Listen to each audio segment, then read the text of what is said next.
Welcome to The Explainer. Today, we're talking about something called HS 2028. Now, it might sound like just a boring technical update to the global trade system, but trust me, it's about to unleash some major challenges and opportunities for businesses just like yours. All right, let's get right into it. There's this little code change coming. Sounds simple, right? But it's actually about to send a massive shockwave through global supply chains. And the big question we're asking today is your supply chain ready for what's coming? So here's how we're going to tackle this. First, we'll cover why this matters so much. Then, we'll dive into a really tricky spot, the semiconductor gray zone. After that, we'll give you a proactive playbook, and we'll wrap up with a readiness checklist you can start using right away. Okay, first things first. Why does this code change even matter? We've got to establish the stakes here. Before we get into the details, let's get on the same page about what this system even is, and why one tiny change can create this huge business chain reaction. Okay, so the harmonized system, you'll hear it called the HS. Think of it as the universal language for everything that's traded globally. I mean everything. From a pair of sneakers to the most advanced microchip. If it crosses a border, it gets an HS code. It's basically a passport for products, telling every customs agent in the world, hey, this is what I am. And this is where it gets really interesting. A change to an HS code is so much more than just a little administrative headache. We're talking about a massive chain reaction.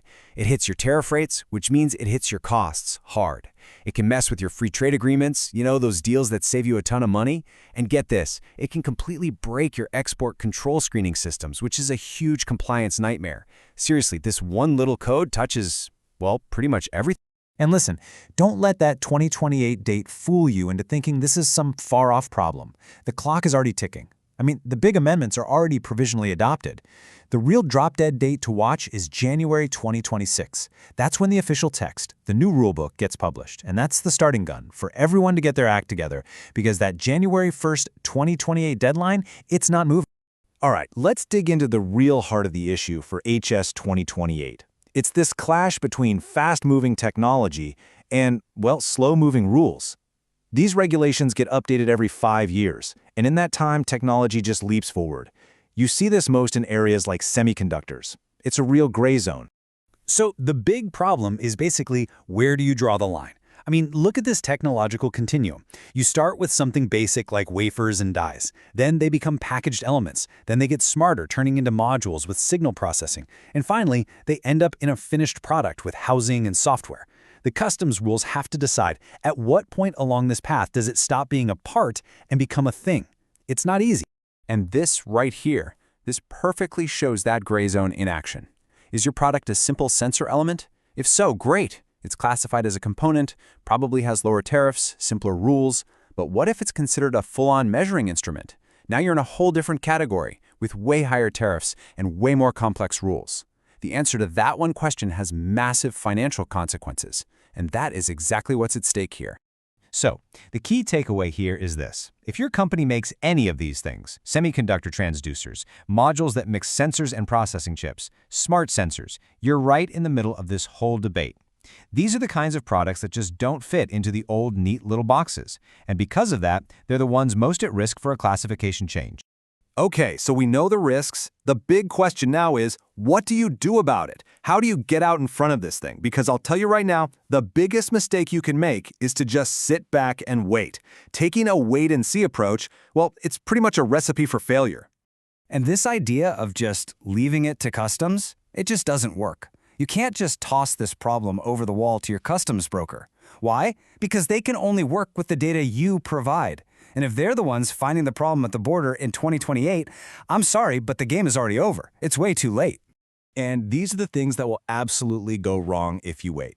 Your master data won't have the details you need to reclassify correctly. You'll suddenly find out you don't qualify for that free trade agreement anymore. Your export screening logic will break. And what does that all lead to? Surprise costs, shipments stuck at the border, and, yeah, very, very unhappy customers. This quote really nails the solution.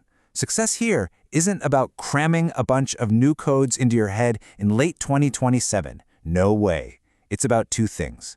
First, identifying your boundary products, the ones in that gray area right now. And second, building up your master data so that it's smart enough to handle these decisions based on actual technical specs.